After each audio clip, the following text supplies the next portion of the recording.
The National Weather Service in Lincoln has issued a severe thunderstorm warning for eastern Marshall County in central Illinois, north central Woodford County in central Illinois until 8:30 p.m. That's close. At 7:55 p.m., a severe thunderstorm was located near Washburn.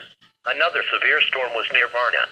Both storms were moving northeast at 55 miles per hour. Hazard, 60 miles per hour wind gusts and quarter-size hail. Source, radar indicated. Impact, hail damage to vehicles is expected. Expect wind damage to roofs, siding and trees. Locations impacted include Washburn, Varna, Toluca, Winona, Burroughs, and Pattonsburg. This includes Interstate 39 between mile markers 29 and 41 for your protection. Move to an interior room on the lowest floor of a building.